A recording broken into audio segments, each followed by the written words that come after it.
Hi, I'm Lesley Logan, and let's do the high bridge here in the spine corrector. Welcome to OnlinePilatesClasses.com, the most supportive Pilates-loving community across the globe. Enjoy new weekly classes from our amazing teachers. Download the OnlinePilatesClasses.com app today. It's like every piece of equipment has just like one epic exercise. Well, the mat has a few, reformer has a couple, but like there's this one asymmetrical or could be asymmetrical exercise that just really is a beast to get into, and we all want to do it. So the high bridge is on the spine corrector is super integral if you're wanting to do high bridge on the reformer, if you're wanting to do your walkover on the ladder barrel. It's a great place to practice on, something low to the ground. So there's that. If you are using the OnlinePilatesClasses.com barrels flashcard deck, I just want to say thank you so much. I'm so thrilled to hear you're using them. I love hearing how people use their cards, so definitely let us know.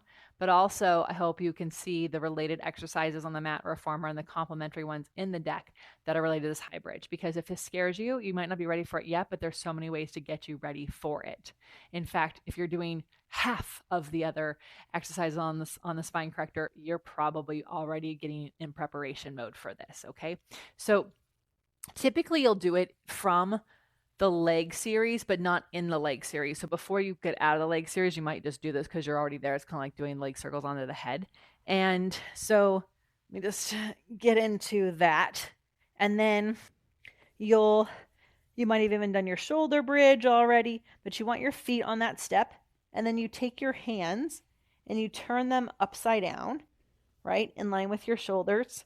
And then you're going to push up, and you can push up onto your head if you're new, or you can push right into your high bridge, right? And you might just hold this here and really make sure you're working your legs. A lot of people push too much into their back. I like to take my feet, push them down into the spine corrector, kind of pull back to get my hamstrings to work.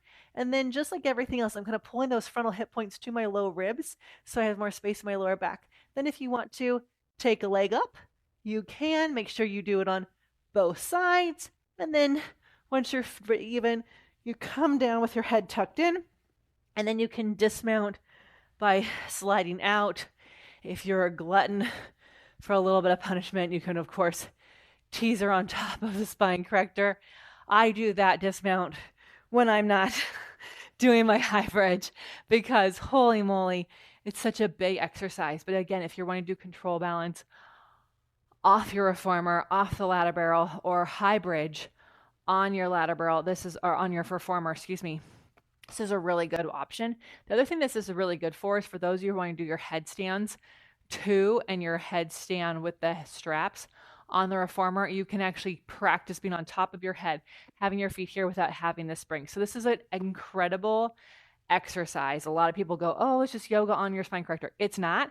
It is an exercise for your reformer practice and eventually helping you strengthen your amazing mat practice. If you have questions about this, you can put it on any comment on any video.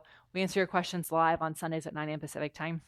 If you're an OPC member and you'd like me to see your form doing this, give you feedback, give you tips on how to make it even more connected in your body, make sure that you let us know so we can do that. And if you're not an OPC member yet, check us out at onlinepilatesclasses.com/YouTube.